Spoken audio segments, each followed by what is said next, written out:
welcome to Pre-Match Focus with me, your host, Tim. And me, Lee. I'm back. He's back. The boy's back. I am back. And he's currently eating. Yeah, eating sweets. Well, it's been a drab place without you, I'm not going to lie, mate. It was really strange doing that on my own. Well, you did well. You did well. I was impressed. But you managed to speak to yourself for 20, obviously speaking to the viewers, but to speak to yourself for 20 odd minutes is not easy, I don't think, but well done on that anyway. I put a mannequin up just to like pretend it was you, like, so there was someone I was talking to. It wasn't like the Gerrard one, was it, where he went and decked it as well? Yeah. As a pint and a half, that was from that Rangers fan. I tell you what, it's been kicking off, hasn't it? Oh, you got the Rangers fans are going a bit nuts. So anyway, before we start, we'll go on to that. So we've got some talking points anyway. So we're going to talk about some, obviously, the bit of the movement with the different vacancies that have been taken up and potentially being taken up. We've got a few transfer speculations that we want to run by you. So if you feel like you want to get involved, get in the comments or leave your comments going forward, you know, try and get involved and we'll try and get back to anything that we see on there. So anyway, let's start off with Steven Gerrards to Aston Villa, Lee. Yeah, there's only one place to start, I suppose. And so I've been the one that's absolutely dominated the news, I suppose, in the football world, hasn't it? So yeah. I was quite surprised, to be honest with you. He took the move. I thought he'd try and see it another season, try and get another trophy under his belt. Mm-hmm. But supposedly have been in the Premier League has obviously swayed him. You know, I think it's a good club to go to, especially for someone like himself. So, you know, to try and make a name for yourself in this league, because they have underachieved. So the only way it can be up, I think, for Gerrard. Do you think it's a step up, or would you say it's a step down going to Villa? From obviously, the Rangers fans would turn around and say they're a potentially bigger club, but obviously we know the standard of the Scottish Premier League isn't. Yeah. This is where the argument's always going to come across, isn't it? If Rangers and Celtic were a Premier League team in England, I'd probably put a bet on that Rodgers would have never left Celtic as well. Yeah. So if they were in England, Rangers, then Gerrard wouldn't leave. But I agree with that.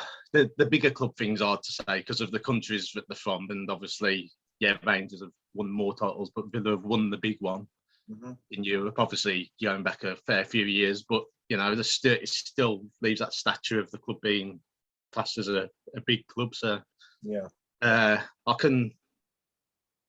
can't say who's the bigger club because they're both. Go on, Lee. Going to upset someone anyway. Go on, Lee. well, for me, the English teams are always, the majority of the English teams in the Premier League will always win because of the league they're in. But say if you went to someone like a Watford or something like that, then you know there'd be a big, there's a big uproar anyway. So there'd be an even bigger uproar if something like that happened. But yeah, Villa's a massive club, so you know, and it's got a good project, and it's got look at the transfer budget he's going to get as well. That's the thing. They're a rich club with a bit of ambition. They know where they want to go, and realistically, he's going to get a nice bit of money to spend. And to be honest, it's a big club, Aston Villa.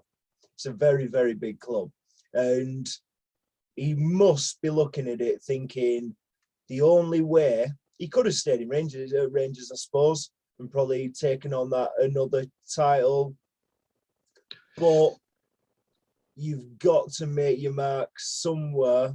If he's clearly wanting that Liverpool job, so you've got to make your mark somewhere. I suppose if Klopp's got maybe 2.5 years left on, like before he decides to quit. Obviously, Steven Gerrard's taken a 3.5-year deal at Villa, but I'm just wondering what's probably happened behind the scenes there. Maybe I heard something on Talk Sport, believe it or not. One of the fans came in chatting and phoning up and speaking to Jason Cundy, and he was talking about. He was saying, "Oh, I think this is a disgrace. I think he's not gonna be offered the Liverpool job. I've heard through sources that he's not getting the Liverpool job. So whether that's swaying the decision to go to Aston Villa, but I don't know. I think he's fairly certain to go to Liverpool, if I'm honest.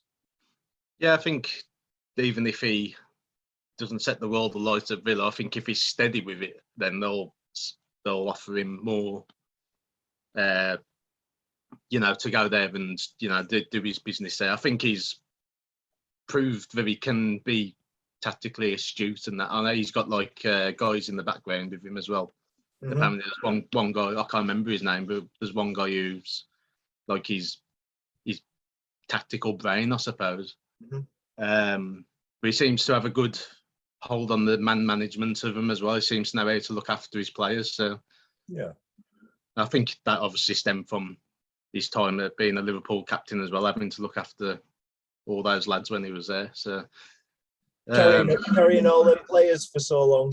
Yeah, exactly.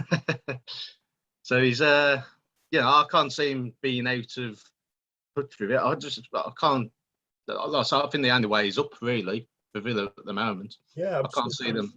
I can't see them now being in the relegation battle. I think if he doesn't get the right results at the start, then hopefully they don't start shirking straight away. I don't think they will. But no, I think he's got a bit too much about him, and I think the fact that he's got so much experience as a player within the Premier League allows him to kind of jump that extra yard, I suppose. Because sometimes if you've got a foreign manager that's never even experienced the league in any capacity, I think you're gonna have kind of doubts. We've seen it over the years with certain managers that have come in. They've got all the high credentials, but when it comes down to getting into the nitty-gritty of the Premier League, it's a different kettle of fish completely, isn't it? Yeah, definitely. I mean, you see so many foreign managers. If there's a nobody come across, so like a foreign manager, then they're gone within weeks, aren't they? Yeah. Oh yeah, it don't last 2 minutes. So you're saying a great appointment for Aston Villa then? I think it's the best one they could have asked for, to be honest with you. Out of who was available. Obviously, you could have mentioned former players like JT and like Frank Lampard to come there, but I think Gerrard's the most proven out of the former players at the moment. Yeah, absolutely. He just seems to have that little bit of all there. He's won a title. I know it's Scotland, but he's won a title. Yeah, well, he had to stop a team from winning it from 10 years on the bench, didn't he? So he brought the mould. Yeah. It ain't easy then to do it undefeated as well in any league. I mean, yeah, that's impressive. Yeah. I mean, any division, it doesn't matter what, even if he was in the National League and he did, probably be even tougher to do. Yeah, to be honest, it'd be a tougher ask. No, I think I want him to do well because I want us to have a good English manager starting to come through as well. Yeah, definitely. I don't want him to win the league with Villa, if that's what I'm thinking. I'd rather him win the league with Villa than with Liverpool. You would, yeah. No, but but it's about time we had an English manager coming through, isn't it?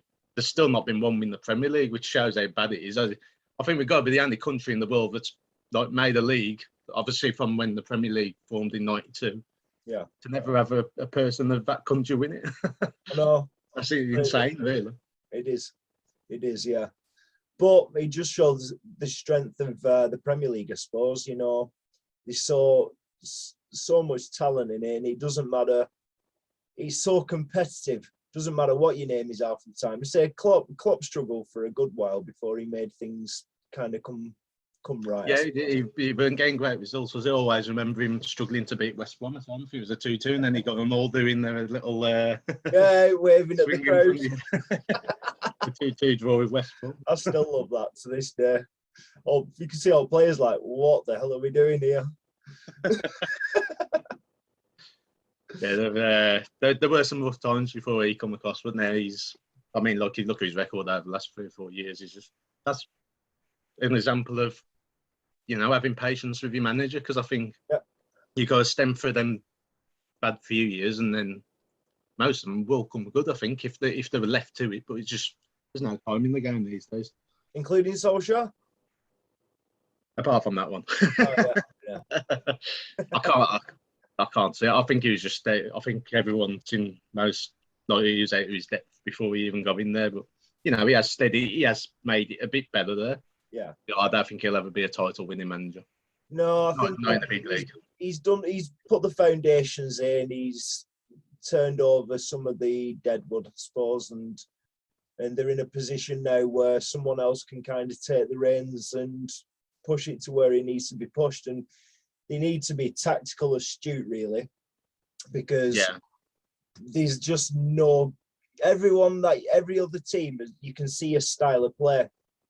We're just waiting for individual brilliance or like an individual bit of like a one-off team goal here or there or a set piece or something to kind of break the deadlock or save us. Ronaldo's obviously saving the team.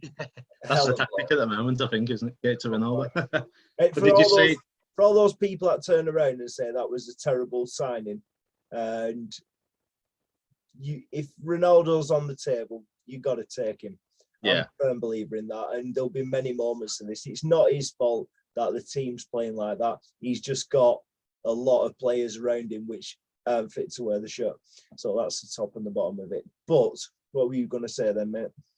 I was going to say, did you see that headline about De Bruyne that says that Guardiola stopped his tactical conference with the players 10 minutes before the game because he actually didn't know how Man Utd were going to play? That's Guardiola, Exactly. You don't know how they're going to play, and they can show up one week. Well, the problem is, they went on such an amazing run, away from home especially, and whereas it was a complete flip of how the United team have always been. They've always struggled a bit on the road, a little bit really. Anyway, and the home was a fortress. So playing at Old Trafford, they were always certain to get a result. Whether that was being held to a draw, but very rarely. The majority of the time, it was always a home win. So I think now that we're looking stronger away from home, really raises a lot of concerns for me, because you've got to be picking up your points at home. You've got to. Yeah, it's got to be a fortress as a title challenging team. Yeah. So anyway, right, well, we'll move on to another one then, which has been doing the rounds. What about Frank Lampard to Norwich then? It depends what Lampard wants, I suppose. I think if he's happy enough to potentially go down and then rebuild from the Championship this year, where he has been with Derby, and he had a decent season with him. Maybe a lot of people would say he should have gone with the team he had, but it depends what he wants, really. I think if it was down to me, out the two, I'd probably want Dean Smith at Norwich. Yeah, I agree actually with that, 100%. That would be the one. That would be the managerial vacancy filled for me. Dean Smith would relish that. Yeah, because in the same situation, he's proved he can get a team up as well. So and I know there's a lot of question marks about Villa's Premier League status when they stopped up by that goal that it never got chalked off. No, sorry, it was a goal that went over the line, wasn't it? And the buzzer never went off. I mean, you can never say what would have happened if they lost that game anyway, because they might have given them a kick up the arse to win the next game and so on and so forth. But so Smith, in terms of a Premier League manager, might be a little more in question if he's struggling with Villa 16th and then go take on Norwich in 20th. It might be a bit debatable whether you would want him as your manager, but I still think he's got a little bit more credential than Lampard. Yeah, I agree. But for Lampard, I think it'd be a good job to take.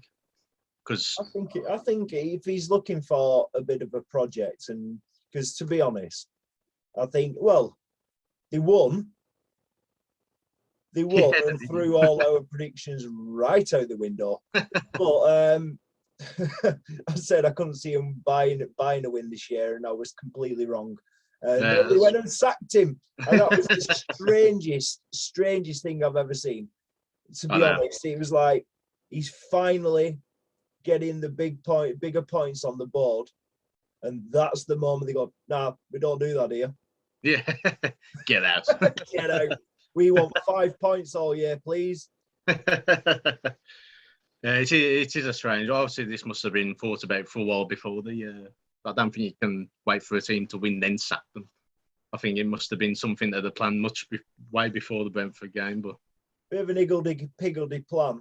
There was many opportunities where they could have drawn the line prior to them losing, because anyone could have said that were a turning point. You don't know. They're only 5 points off safety at the minute now.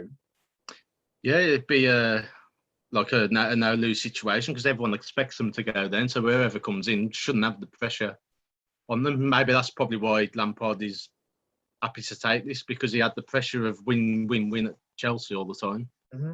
I think he had a fair bit of pressure at Derby to win most of the games.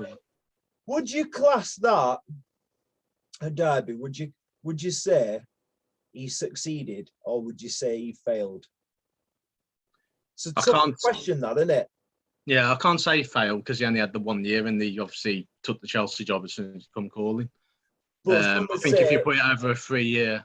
But some would say the position he was in and where they got to, that extra step. They talk about Brendan Rodgers with Leicester on the final days popping out. He failed. Bottle jobs. That's what the kind of things that get thrown about. I'm wondering whether this could be applied to Frank Lampard in this situation. I suppose the way you look at how Derby have been since, so even with Rooney, he's done a half-decent job. They've had the points deduction or whatever, but they still should be there or thereabouts in that league, shouldn't they, really?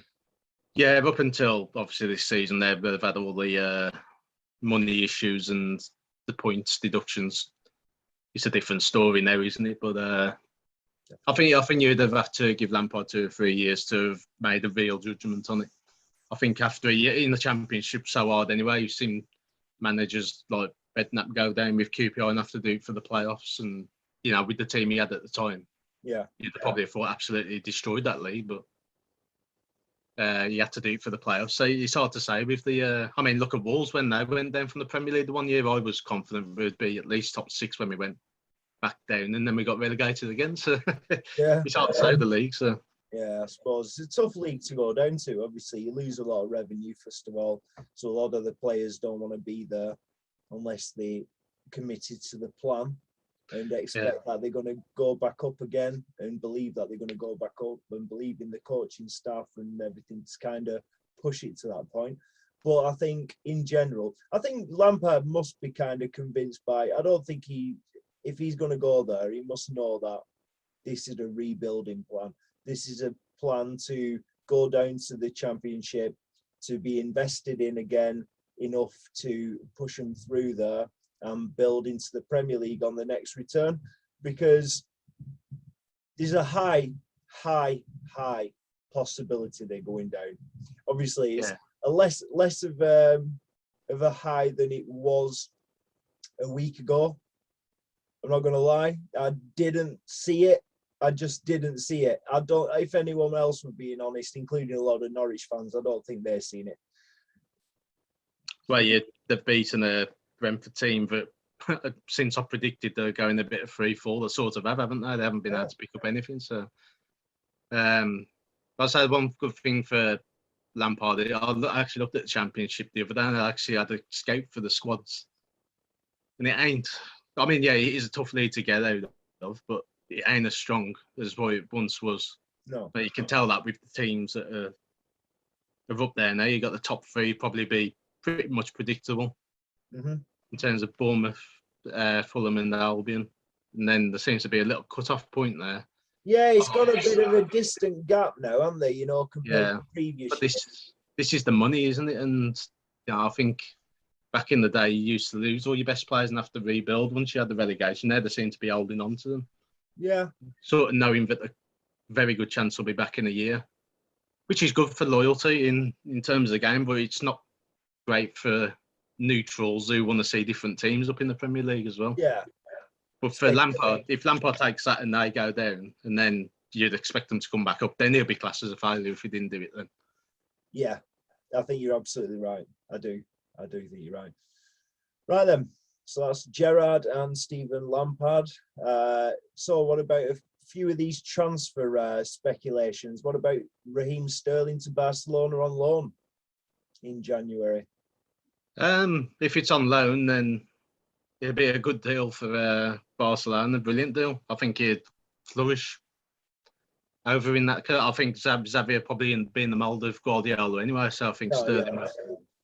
So he's Sterling got the potential of being the next big manager, in my opinion.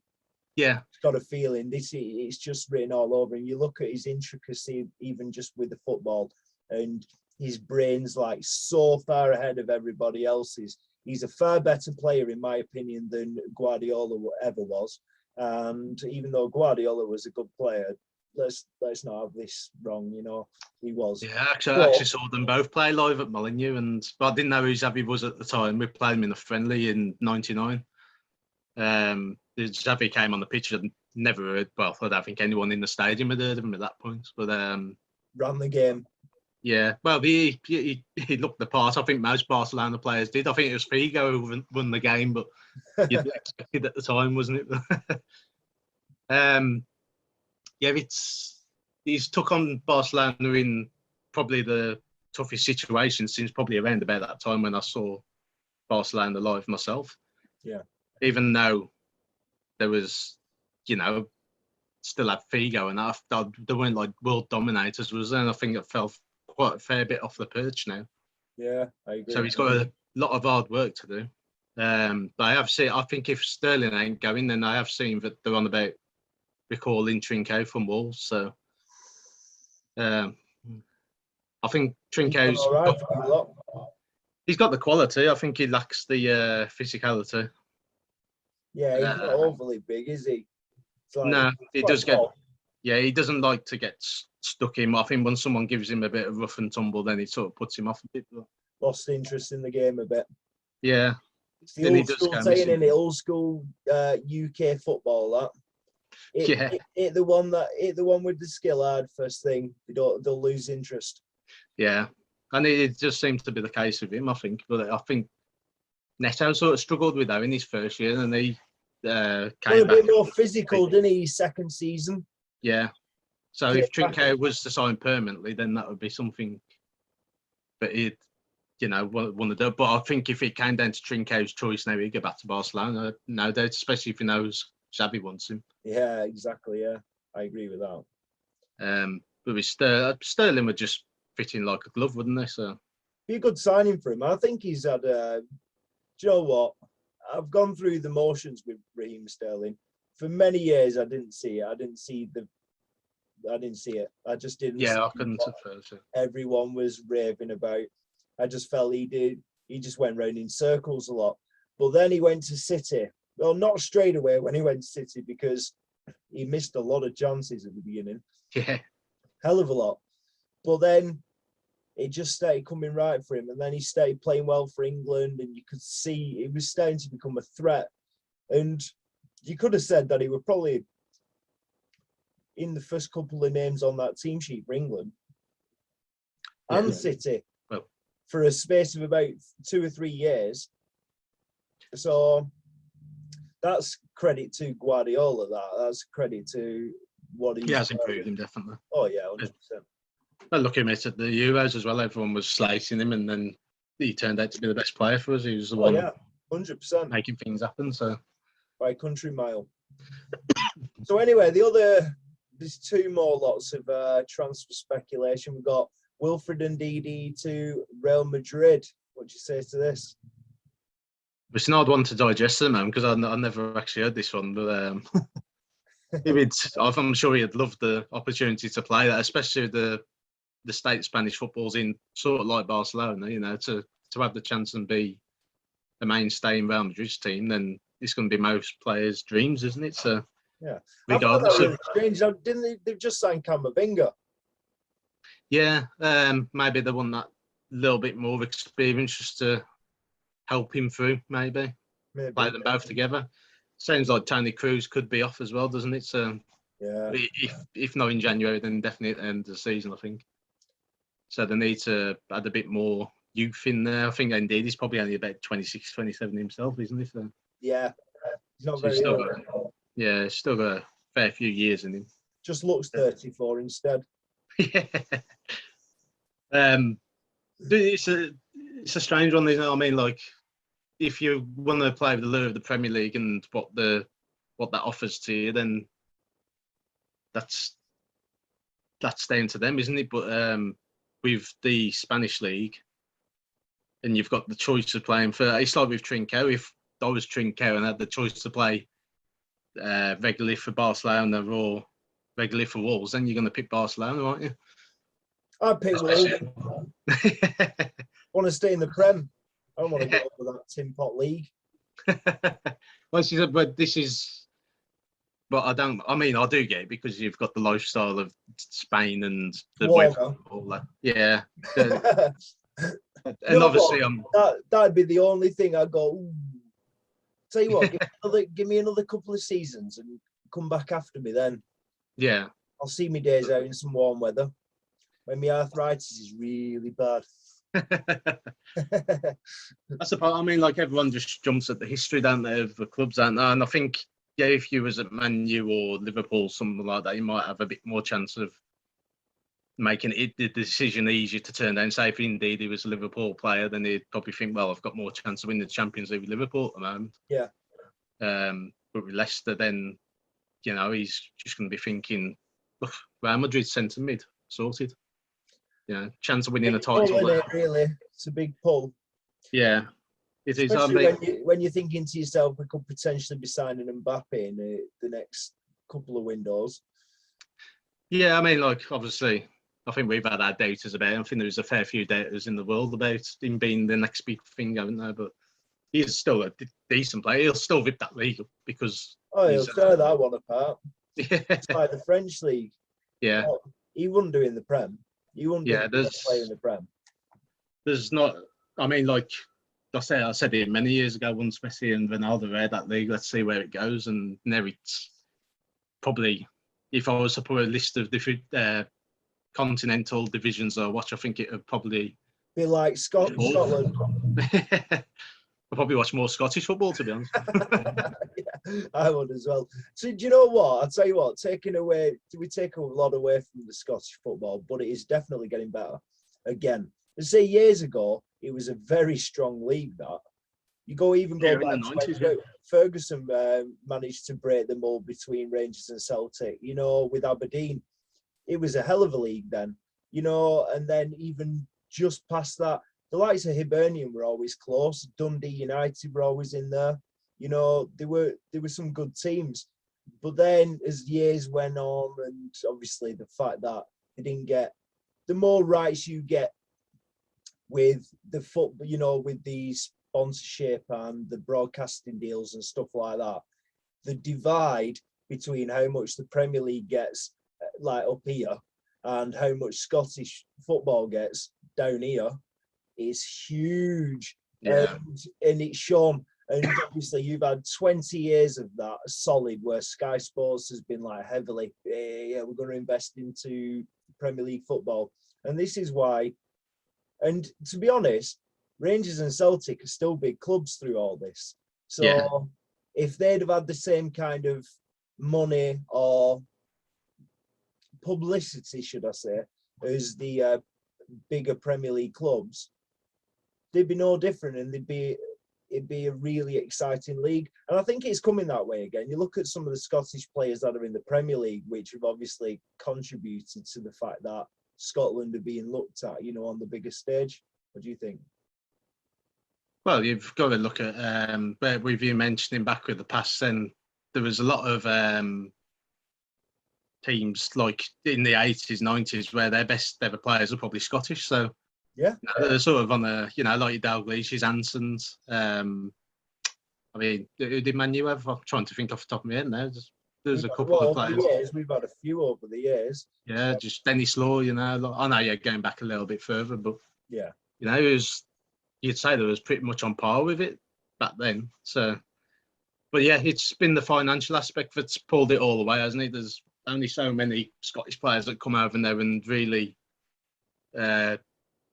you know, like classed as top class players in the Premier League. I could think of Andy Robertson off the top of my head.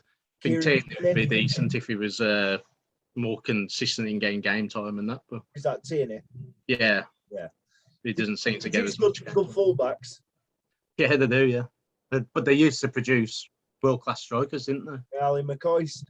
Yeah, and you just don't get them now, do you? So I think their top 2 strikers is Lyndon Dykes from QPR. He was an handful. I'll give him his dues. And I tell you what, he's doing a good job there. Yeah, He is an handful. He is, yeah. Gone are the days of your Colin Hendrys and yeah, you know, they had some hell of a players back then. They did. Gary McAllister was a quality player. Oh yeah, there was a story about. I'll tell you another time. We bumped into his daughter in Dundee once upon a time. Oh, did you? But right, anyway, so the last kind of speculation which I'm going to focus on is Donny van der Beek, Jesse Lingard, and Dean Henderson to Newcastle potentially in January. What do you think to that? Is it all 3 of them? Is it being linked? I think I could definitely see 2. No, That'd be. I think it'd be much sending 3 players off like that so quickly, especially when you look at these people. If De Gea gets an injury, Dean Henderson's your man. At the minute, the way Pogba's out for the rest of the season, potentially, or end to the end of this year, sorry, tell a lie. So you'd expect Jesse Lingard to actually feature a little bit, and or potentially Donny van der Beek. So I'm not sure with this one. I could probably see 1. I reckon 1 might go. I think the one is the one that ain't going to happen, in my opinion, would be the one that everyone sort of wants to see happen, which is Van der Beek. I don't think that's going to happen. Yeah, I think if United change managers, I think he's going to be one of the first names on the team sheet. Yeah, I genuinely do. I think everybody else outside of Ole Gunnar Solskjaer seems to see that. Yeah. Well, you see that with the reception he got when he came on the other day as well. You know, there was all like they ripped the house down for him, didn't they, just to get on the pitch? They obviously know his qualities. Yeah. I think. Do you know one thing about him? He never loses the ball. I never see him lose the ball. I don't, honestly. You know, he holds the ball really well. He manages to, and it's his next ball, which is really effective, and he plays forward rather than playing sideways or backwards, and that is important in my eyes. You've got to maintain that attack. If you're coming into midfield, and this is where United's problem's been, look at Fred or McTominay get on the ball, it's like out wide, and it's we're spraying the ball, it goes back to the defenders, and then you're starting again all the time. There's nobody to break that line at all, and it's a frustration, which you're looking at Ronaldo, he's like this all the time, and it's because you look at it, he's not getting half the service that he should get. Yeah. And look what he's doing in the minimal opportunities he's getting. So Ronaldo could have a hat-trick again with people using him to his strengths. Like, they need to play Sancho and Rashford out wide. They do, for me. Yeah, they get Sancho's confidence up a bit, then you know, you got a player on your hands there. But Rashford seems to come back decent, doesn't he? But, yeah, definitely. Especially in goal scoring form. So, I could probably see Henderson thinking now's the time to get some games in, whether it be loan or permanent. I think probably a loan to the end of the season at least. That's the one I think's most likely to happen, in my opinion. Well, they haven't been as reluctant to. He'll think about wages. He signed that contract for United for 150 grand a week. So who's going to be able to match that? Newcastle. He's also going to be in the Premier League. He's also still in the North. So I see that more of a happener than anything, really. Then I still think Jesse Lingard, if he doesn't stay, which I don't think he'll stay, he might think about waiting until whoever gets unveiled as the next manager. But I think he's going to go West Ham. I think he's going to go back to West Ham. Yeah, he's obviously got an affinity with them now, hasn't he? It's just whether West Ham stump up the money for him, I suppose, isn't it? I think they will. I think been doing well without him as well. So yeah, but also they need a bit of depth, West Ham. Yeah, because obviously they got the momentum with the same team being played week in, week out in Europe and in the Premier League. But you still need a bit of depth because all it takes is an injury, and they're starting to come now. Ogbonna, you know, is the first one to get the injury last weekend, you know, and so you say obviously you can replace him with Dawson, but yeah, you need to keep that unit strong, don't you? And they've obviously you start going into midfield. I know they've still got a few players which can come in and make a difference because obviously Lanzini doesn't play every game, and you know they've got some good players in there. But I rate that Fornals. Yeah, he's coming into his own now. I think there was a lot of people like hyping him up before he came over here, saying how good he was, and then probably he shown glimpses, but then Where did he come from, Lee? I think Can't remember. I'm thinking it was Villarreal, but I can't vouch for it. I think it was somewhere like that. Someone around that ilk of team, anyway. But yeah, I think you're going back about 2 or 3 years now, aren't you? Yeah, he's been there a while. Yeah, but he's starting to come into his own now, isn't he? He's sort of like in the mould of Lanzini, isn't he? But probably got more potential about him now because he's obviously a lot younger than that. Mm-hmm. Right, so that concludes our kind of gossip, I suppose, transfer speculation, and obviously the managerial appointments and speculation. So we're going to go on to our next little feature. So before we do that, please like, share, and subscribe if you like our content, and if you want to keep in contact with us with future content that we're going to post. Everything helps, and we want to kind of grow the channel and see what you guys think as well. So as I say, get your comments in. So what we're going to do now is we're going to put up our 90s team, our favorite team that we think we believe wouldn't have been beaten in the 90s. So including a manager, Lee. So yeah. We're going to go position by position. What formation have you gone? This has gone sort of like a really old school 90s. Not old school enough to be 4-4-2, but oh, I've gone old school enough to go 4-4-2. I hope I'm going to be a 1-11 and Man United. No, to be honest, I've been quite ruthless because as I was naming them all, I nearly put every single position as a United player. I didn't really. I didn't. I've been quite ruthless. I've got a couple in there, but I've been fairly ruthless as spreading it about a little bit and finding a team that I think would beat anybody. I've gone 4-1-3-2. But I might have contradicted myself. Midfielder. Yeah, well, I might have contradicted myself a little bit. The holding midfielder, and I'll have to do my explanation when I get to him. Because when he was in his pomp, he was more of a box-to-box midfielder, and that's probably where he stood out a lot more. In his later career, he became an holding midfielder. So I think you've got the same player as me. Yeah, we'll get to it. We'll when we get to that position, we'll mention it. I haven't. Bearing in mind here, guys, we haven't actually conferred with this. We usually confer with everything that we tend to put up, whether that's match results or predictions, should I say, for the weekend, or yeah, we haven't got a clue. No, we haven't got a clue. We're going blind with this one. So, who is your manager to take your 90s team, Lee? I think there's only one, isn't there? Surely, there's Sir Alex. Alex, we agree there. It's a big. I mean, I remember watching a program many years ago where it had the Premier League's best managers, and somehow Arsene Wenger beat Alex Ferguson to this. I mean, there's he did great stuff for Arsenal, Wenger.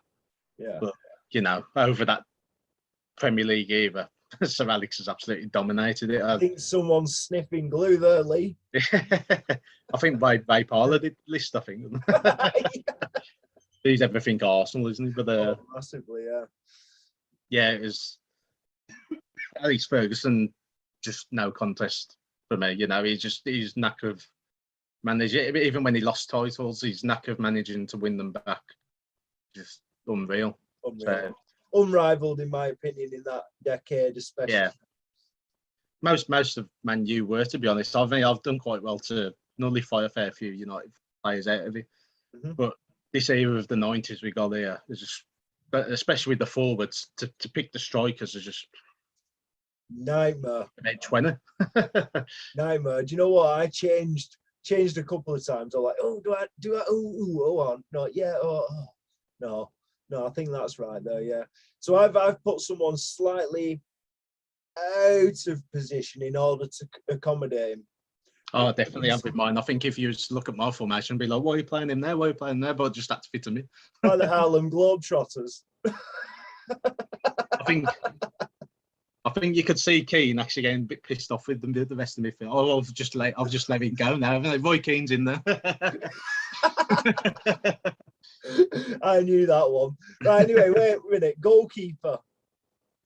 From a goalkeeper, obviously a lot of people would say SCHMEICHEL, but I've gone David Seaman. I think, especially playing in goal a fair lot myself when I've played football, I think he was someone I looked a lot more up to. And then one of my first kits was the England, the atrocious Euro 96 one. The yellow one with all these splatter all over it. I was in awe of it. I was like, this is brilliant. This is, you can't beat those kits. But, so Seaman was the one I always look more up to. There was one I had in there because I was going to try and limit it to 2 players a team. But I changed my mind on it now. So, but I'd have had Nigel Martin in there as well. I thought he was a brilliant goalkeeper. He was a brilliant goalkeeper. Absolutely fantastic goalkeeper. Do you know what? He was my backup, to be honest. Was it? Yeah. He was very, very reliable, wasn't he? Even for Palace, I think with Palace, I'm sure he got in the team of the year. He did. To do that with Crystal Palace into the Premier League team of the year is great stuff. I preferred him at Palace than I did at Leeds, if I'm honest. Yeah, well, you probably saw more of him, didn't you? You probably saw him having to defend a lot. Palace having to defend a lot more, I suppose. But yeah, Seaman gets the nod for me. I know he had his odd few mistakes and that, but some of the goalkeepers' performances I've seen for him are exceptional. I've gone with Peter Schmeichel. I think because, to be honest, in that 3 or 4 years that I watched him heavily, and that was for Denmark as well, obviously winning the European Championship, I think he was by far the best. He was like Lev Yashin type. Honestly, he was. He was like Lev Yashin-esque, big, solid. It was like he was when he came for something, he didn't back out of anything. He's one-on-one at majority of the time, making himself big. That's where it came from, and he was absolutely something else. And I look at whether, for the amounts of big saves that he had, I wonder whether United's title charges would have been half of what they were had it not been for Peter Schmeichel. Well, they had a struggle replacing him, didn't they, when he went out? So when you had players like RAHEEM coming in and out of... Oh, Bosnich, and it weren't great for a while. Fabian Barthez and... Yeah, I thought Bosnich would have probably been in the top 5 at the 90s as well for Villa, He was a good goalie for Villa. So. Till he started getting on the bing, and then he was like... I think most of this 90s team could probably be on it. Yeah, to be honest, yeah, I agree. But United struggled until Van der Sar came in, and but yeah, I think Peter Schmeichel was something else. So anyway, let's move on. So who's your right back? Originally, when I was trying to keep down to the 2, I'd have gone Gary Keller to try and keep it to a neutral team away from Man United. But now I've moved it back to a Man United player, so it'd have to be Gary Neville. Ooh. I think he was very consistent in terms of the way he played the game, especially from a young age, coming as his delivery was great. He was sound defensively. Probably the one player in this team where I've probably seen him have as many bad games as well. But I think that was later on in his career. I think that was towards the end. Yeah. But when he was, I think in the 90s, I was just watching. I mean, like, to have knocked out the competition they did to play for England at the time, so like Lee Dixon and that. And I think, you know, he deserves to be in the squad, especially for the 90s era. Yeah, I agree. I agree with, obviously, being a United fan. I think he was absolutely brilliant, especially in the 90s. And his legs seemed to go a little bit with injuries in later years. But I had to break this United mold for this, because I thought, I'm not having him slating me for having a whole team of United. So I've gone elsewhere, and I've gone to Chelsea, and I've gone with Dan Petrescu. Yes, he was a high up on the list. I think probably about third or fourth. So there'd have been like I said, Lee Dixon would have been on there. Gary Kelly was one that I mentioned for his longevity at Leeds. Petrescu he was a good goal scorer, wasn't he, for right back? He was just lively, bombing up and down the wings, you know, always looking like a threat going forward, and defensively was really solid. I think you get that with a lot of the Romanians. They're quite solid defensively. I think, not scared to get stuck in, I suppose. Yeah. But I just think he gave him another dimension at the time, Chelsea, you know, when something which they were kind of lacking for a while, you know. And obviously at that time, they had the likes of Dan Petrescu, Graham Lasso on either flank. And I think they were lively, you know. I think, and obviously this was prior to Ashley Cole joining at fullback for, you know, left fullback, should I say, for Chelsea from Arsenal. But yeah, that goes on to. So I'm going to start off with my left fullback was Ashley Cole. Have you gone Ashley Cole? So he was only probably in the last few years of the 90s, but he was still. It was very late in the 90s, but he was in the 90s. Yeah. So and to be honest, I rated him at Arsenal before he switched allegiance. Oh yeah, but he's brilliant. Left back, probably the best left back we've produced, I think. I think there's not many. I think like if you're going, a lot of people might have said like Kenny Sansom and all that, you know, like in terms of how England played and that. But I think there's just no contest to Cole, really. No. If you had it in that way. You gone with Cole?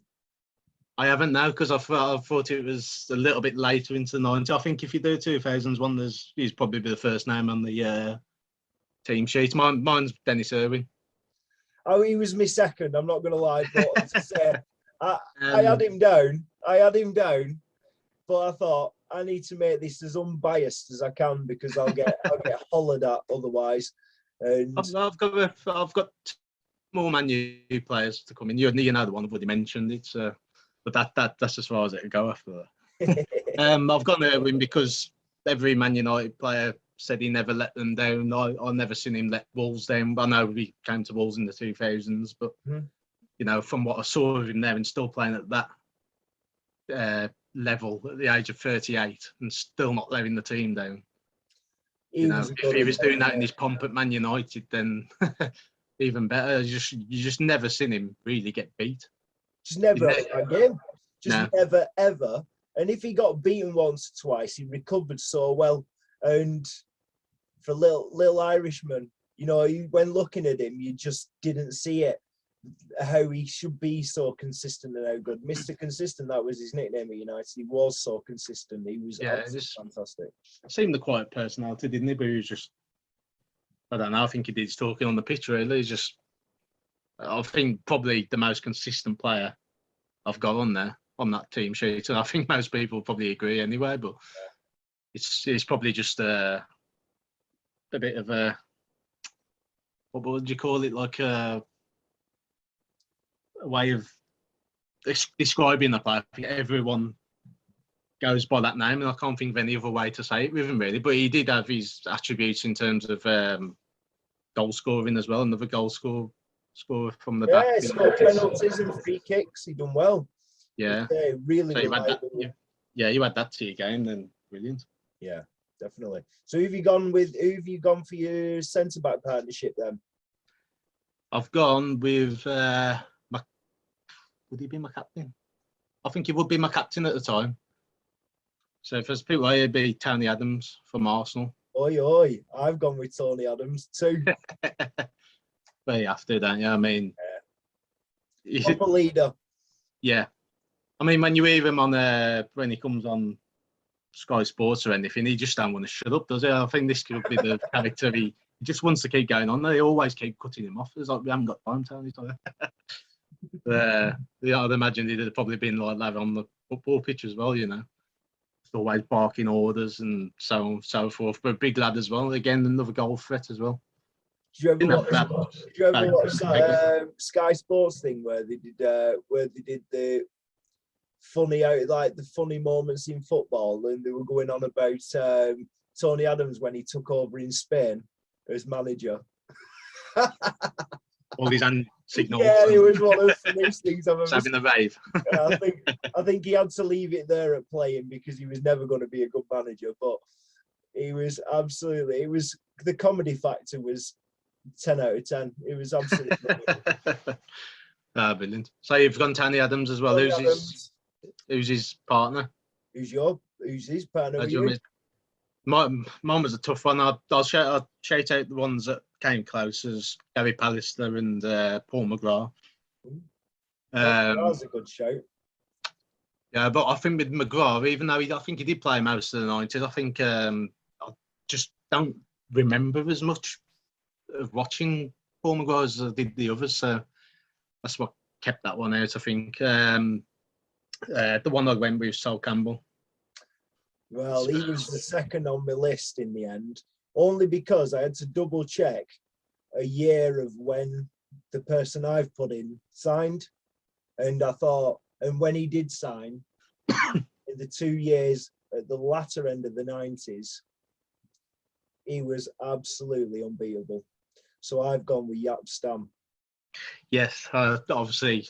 Again, probably the only reason why I haven't picked some of these players is for going at the latter end. I was thinking more to fill in the 90s gap, you know, like the whole of the decade. But you can't argue with his short time at United. Surprised when he went. 3 years, 3 championships, double. Honestly, it was he literally tore it up. He did. As far as the defender went, you just couldn't get round him. He was a brick wall. He was your Van Dijk of yesteryear. And imagine seeing them two together in their heyday as well. Yeah, at the same for Netherlands at the same time. Yeah. Amazing. Yeah, I was surprised when they went. I was surprised I sold them as quick as they did. You know, it could have been one of the greatest centres in Premier League history easily. But wasn't to be, was he? You know, I think he went to a good Lazio team at the time. But to be honest, he's done well everywhere he went. You know. Yeah, he's a brilliant defender. Mm-hmm. I suppose Man U managed to replace getting into like what they had with the Palace, the Bruce era. You know, to try and finally find someone to be the stick in the middle of the defence there, and then get rid of him after 18. And then replace really well again. That's the thing. Yeah. Whereas you look at trying to replace these people that we've tried replacing over the last 10 years, and it's been really difficult, you know.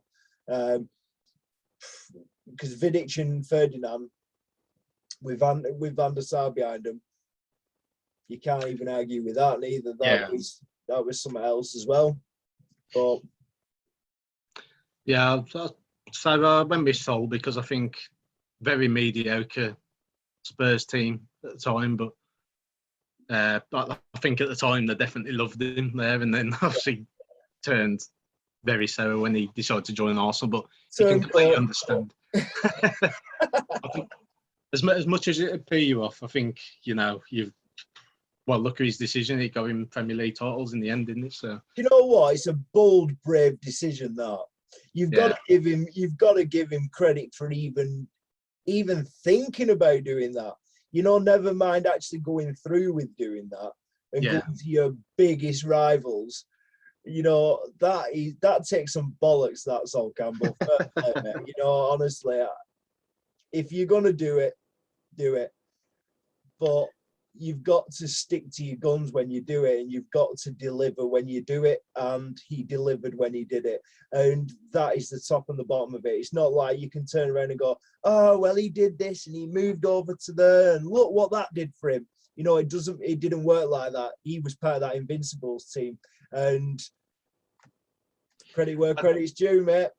Had some unfortunate moments in his career, didn't he? And a lot with the Euros and the World Cup, both disallowed goals for nothing. Mm-hmm. he did score in the Champions League final, didn't he? But obviously ended up on the losing team. So some unfortunate moments in his career, but I'm sure he'll be glad the way it panned out. Yeah. Leaving Spurs. Yeah. Little dig in there at the end.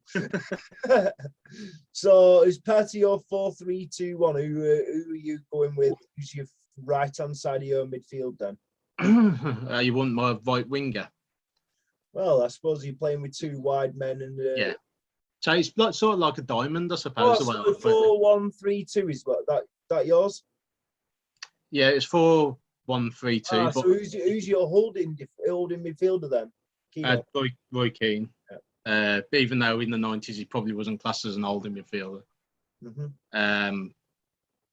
he's, he was a lot more box to box back in the day, wasn't he? Yeah, seemed to pop up with the odd few goals. Had a good engine on him.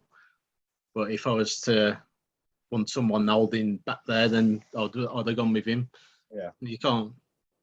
I mean, like people like David Batty could have come close because, probably wasn't as stood out as much as Roy Keane, but I think he got in the PFA Team of the Year a fair few times himself. He won a title with Blackburn and that. So. I'd have played Sherwood before I'd have played Batty. Would you? Yeah. I don't know. I think Sherwood gets the sort of name more through being the skipper of the team at the time, but he was okay. Sherwood. Very unrated in that Blackburn side, Yeah. I mean, obviously after they got the title, it sort of just went downhill for them, didn't it? But I think if they had a few more years of actually chasing, if United had won 95's title, then you'd have probably seen these players come up more because I think they'd have been hungrier to win the title more. I think they probably did it a bit too quick, in my opinion, Blackburn. I mean, you can't take it away from them. They've won the title, haven't they? But they did well. It still breaks me out that. Fucking losing to Liverpool last game of the season and we're struggling to beat West Ham, and it was like, killer. I was at my granddad's that day, actually, watching it because we were away at West Ham. So it was like watching the split screen. I think it was the first year they'd done the split screen. The final day fodder. Yeah. A crying young Tim. Usually ends up with Man United losing when they do a split screen, doesn't it? I don't know why. Yeah, it's no good for us, that split screen. So anyway, well, then I'll let you finish your midfield then before I do mine, I suppose. So who have you gone with your right winger? Bit unorthodox as a right winger, but I had to get him in there. There's Gianfranco Zola from Chelsea, obviously. He was the one player I was trying to struggle to fit around it because I was thinking, well, with the other two players, I'll mention the other two now. I've gone with Ryan Giggs on the left-hand side. Much as I don't like the guy personally, he was just one of my favourite players to watch in the 90s. Just absolutely rinsed defences, didn't he? And his goal-scoring record's fairly decent, for a winger, especially with the strikers you had on hand at United as well to deliver. So his assist must be out off the chain as well. And behind him, probably a little bit more orthodox as well. So probably class him more as a striker, but Dennis Bergkamp put behind it as well. So I've got him sort of like in between. Oh, blimey, this is the Harlem Globetrotters. Yeah, like I said, I could see Keane getting a little bit angry because he would have been angry. I think he'd be getting right pissed off. He'll be doing all the work. I think your fullbacks will too. I was going to put Matt Letizia in. That's even lazier. So imagine they move him in. But he's just they have a go at Ronaldo for not pressing.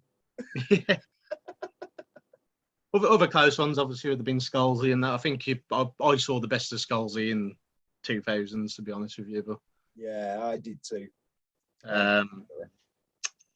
Yeah, I mean, well, them three players they could just change the game in an instant, couldn't they? Zola was obviously Chelsea's magician. So with Bergkamp was Arsenal's. Well, Bergkamp was probably one of the players back in the day I sort of hated, but then when you grow up and look back on him more, realise how good this guy actually was. Yeah, he was absolutely unreal. I remember that against Leicester when he turned Matt Elliott were it inside and out. Oh man, that touch that he's got, that was special, man. Even that one against Newcastle, you know, I think the way he turned Dabby's ass there, I think a lot of people say, yeah, he's done that on luck. Even if he's done it on the quickest of instinct, he's still managed to know what he was doing in terms of to get the finish as well. Yeah, he was somewhere else, Bergkamp. I always used to try that. If I had my back to a defender, I always used to try shit like that. And then, obviously, gigs I've mentioned, you know, he's just tear defences to shreds. Don't like him as a person, but no, I think a lot of people are thinking that way now. Yeah. Well, as I've got 4 across the midfield, as I say myself, straight 4-4-2. But because I've decided to not go as a full 4 of United, I've kept there. I've put 2 in there. So I had to go against Giggs in this one because I didn't want to be too biased. But obviously, look at Giggs in the 90s. He was absolutely, as you say, tearing everyone apart. So I've gone with a United player on the opposite flank, and I've gone with David Beckham. And I think David Beckham was one of the most underrated players. Although he was massive as a brand, he was one of the most underrated players ever. He literally was superb. He could make any forward line look like world beaters because of where he put the ball on a pin. Every single time, his free kicks were special, like just at really crucial times, like the England against Greece. And, you know, he was amazing. And I think more props deserve being pushed his way, really, because David Beckham was a generational talent. There is no doubt about that. And I think what he did at the time that he did, for the age he was when he did it, he's got to be out there for me. So I've gone with Beckham on my right wing. And because this was obviously no Giggs due to the lack of being biased, there was 2 other players that I could have gone between. One was on the left wing, is it? Yeah. One was Mark Overmars, which who I thought was absolutely superb when he played for Arsenal. But the other one, kind of for the entertainment factor, what he brought to the Premier League and the crucial goals that he got for his 2 teams in the Premier League, I've gone with David Ginola. He was frightening. Honestly, you could see right backs literally just didn't know where he was going. And he was brilliant for the Premier League, David Ginola. And so I've gone with Beckham on the right, David Ginola on the left. And whether it could clash a little bit, but they seem to get on nowadays. Roy I know you're going to say it. Yeah, you ain't beating that midfield. And in the day, they both got forward and they both got back. So they could switch. And I don't think you're beating that. No, I mean, like, again, another example of maybe later 90s to look at, which is why I haven't gone with Vieira, but it was class. I think if you're doing 2000s, even though he may have left a bit earlier at Arsenal, was it about 2006, was it left? Yeah. Yeah. I think it absolutely just walked into 96. Yeah. Yeah, he signed for his French club in 96, then moved in 98. Yeah. And then, but he was a hit straight away when he, 98 and 99, he was somewhat special when he Patrick Vieira. Yeah. Yeah. There's he was your complete midfielder, wasn't he? I think he was forward, backwards, you know, commanding, leading the team as well. Yeah. He just had everything. He was the best midfielder in the world, probably at one point. So I do agree with that. I do agree with that. Player.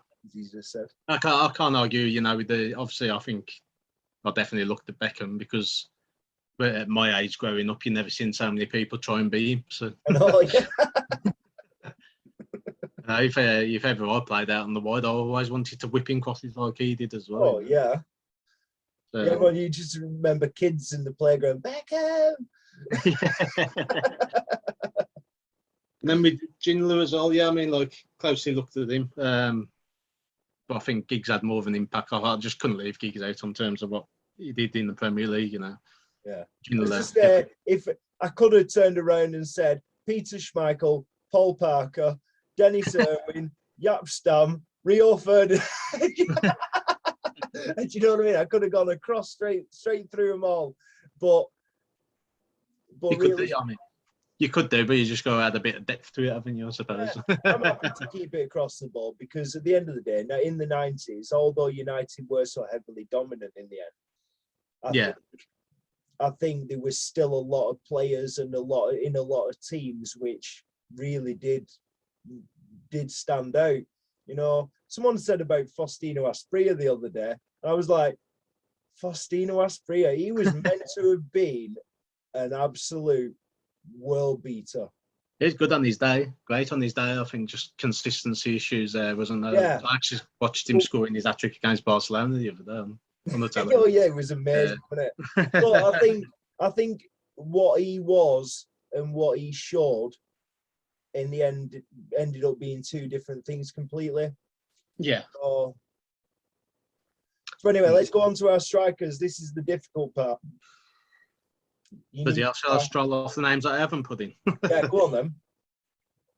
So you got Teddy Sheringham, Dwight York, Andy Cole, Robbie Fowler, Michael Owen. Who else is on there? Chris Sutton, Beyond Dublin. Mm-hmm. The two other. And I've not gone with a single one of them.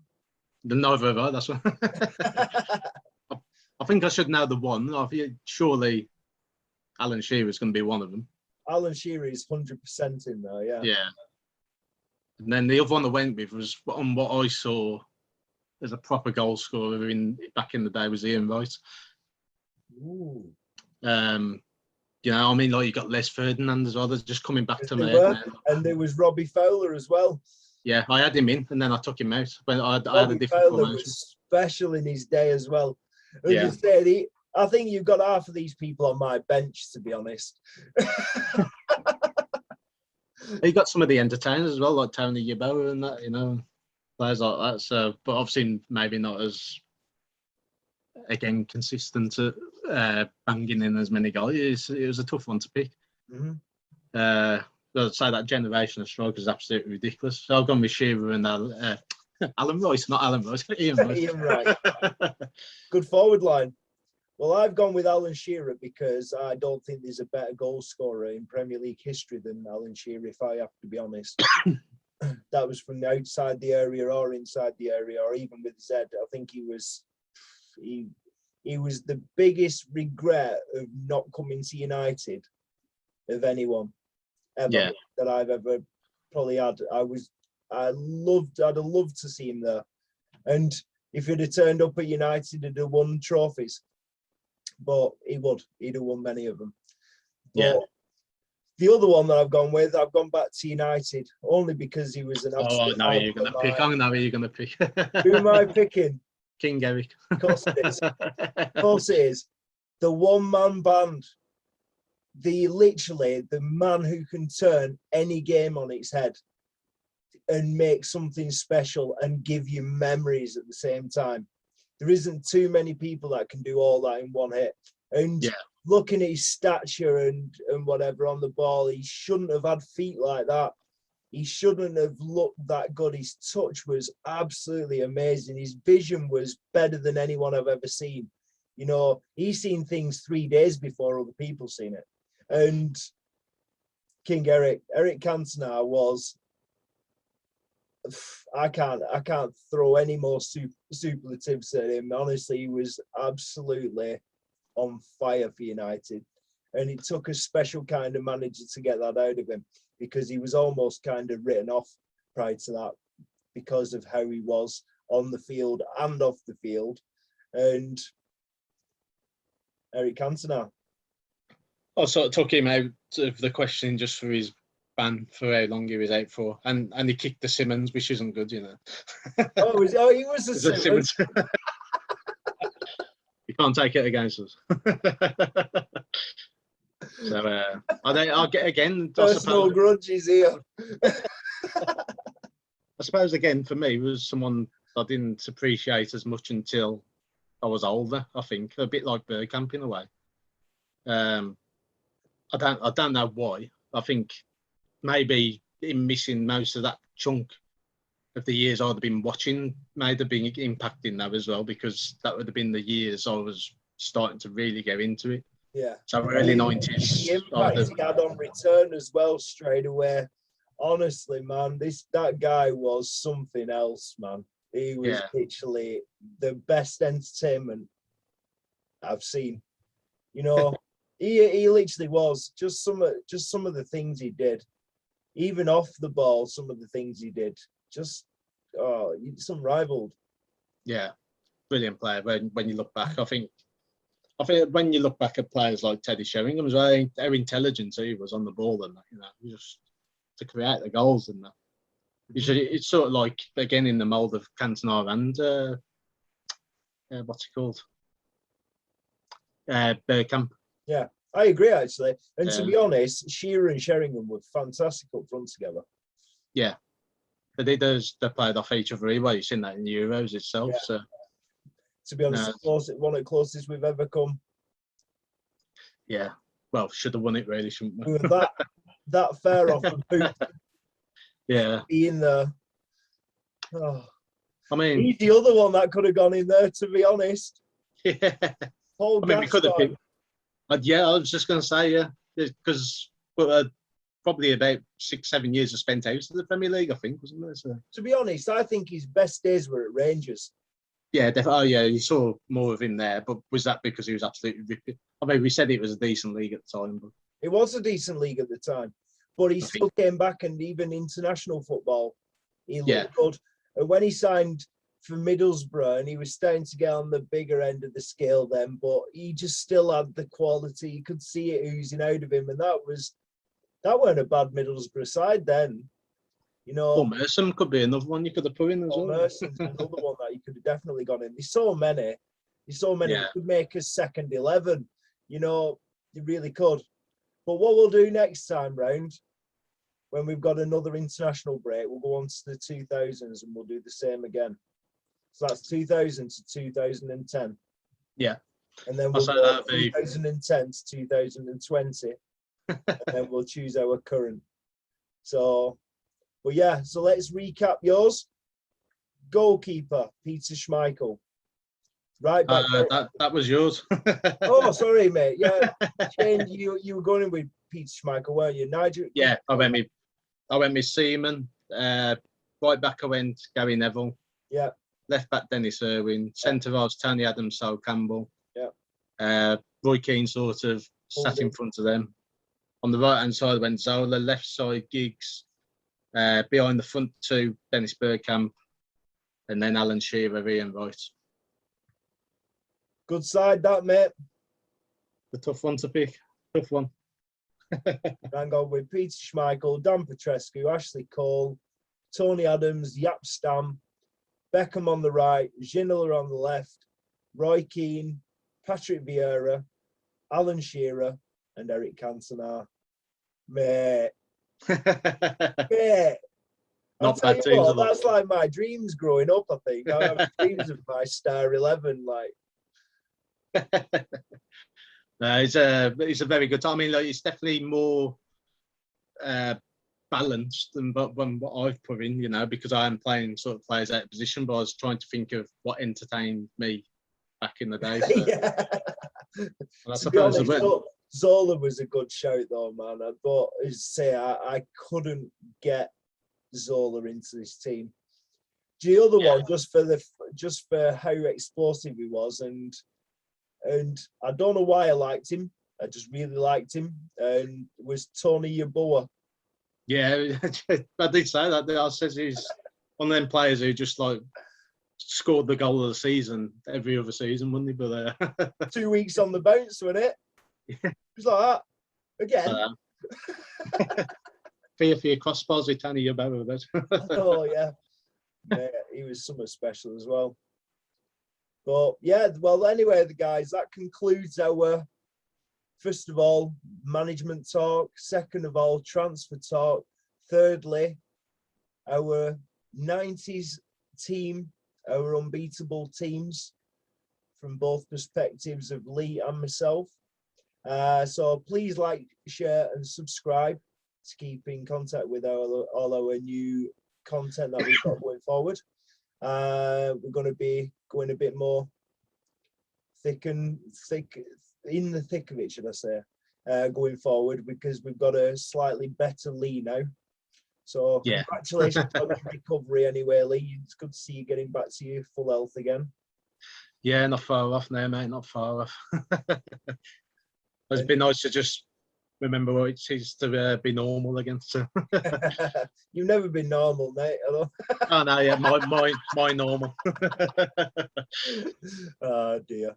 No, it's been good to see you again, mate. So anyway, and yeah, mate, we'll get on again. We've got obviously after the international break, we'll be back again with the next round of fixtures, 12th games of the Premier League, and we'll be back in full flow, mate. Yeah. Indeed. WILFRIED and NDIDI. Right, I'll speak to you soon. Take care, everyone, and thanks for watching.